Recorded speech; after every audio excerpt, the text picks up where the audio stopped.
GVC 타겟, 중국이 미국 반도체 기업 마이크론을 겨냥한 것을 두고 월스트리트저널이 이런 표현을 썼습니다. 우리말로 편하게 얘기하면 좋은 먹잇감을 찾았다, 이 정도로 볼 수 있을 것 같습니다. 마이크론은 D램 업계 3위, 미국을 대표하는 메모리 반도체 기업입니다. 아이다호에 본사를 두고 있고 중국에서 매출이 10% 이상 발생합니다. 중국이 시작한 마이크론에 대한 보안 조사는 미중 반도체 전쟁이 불거진 후 사실상 중국의 첫 반격이라고 할 수 있습니다. 그런데 왜 마이크론이 중국한테 좋은 먹잇감이었을까요?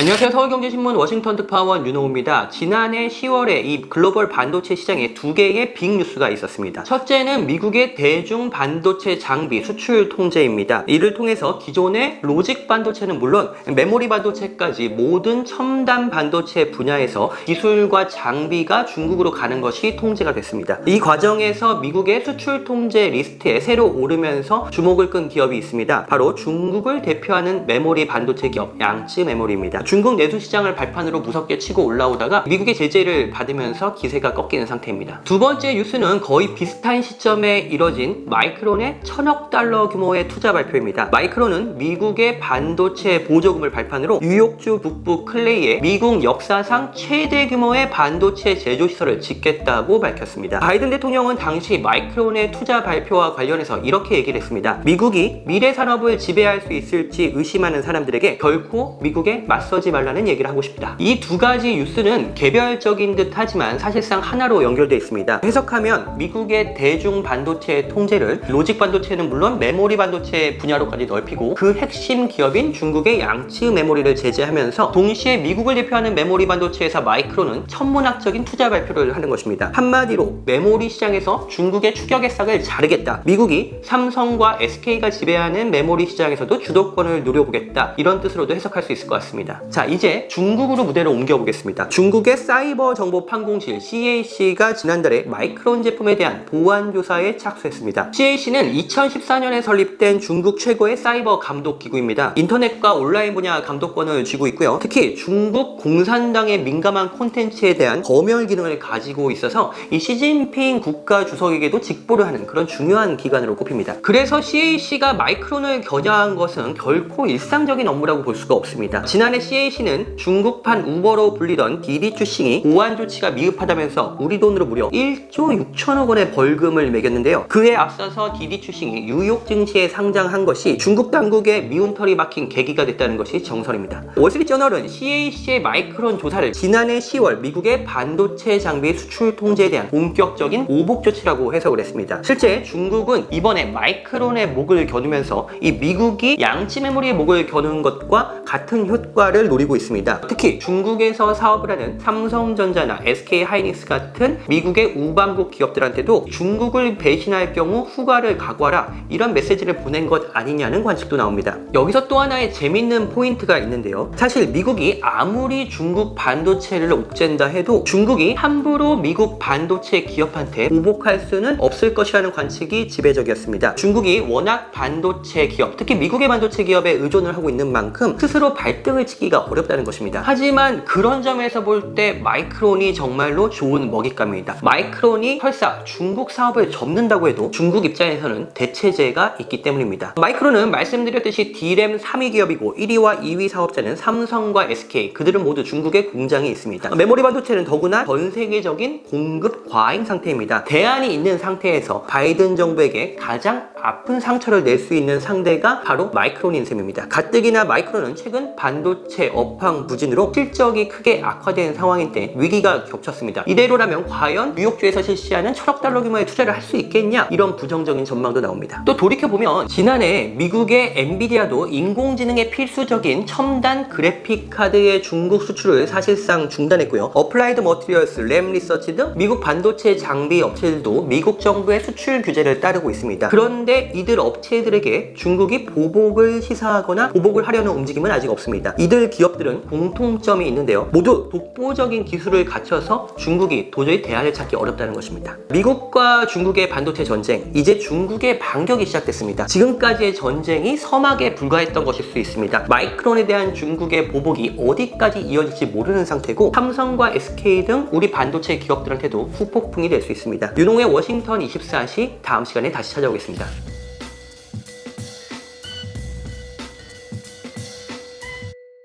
이번 편이 도움이 되셨다면 좋아요와 구독 부탁드리겠습니다.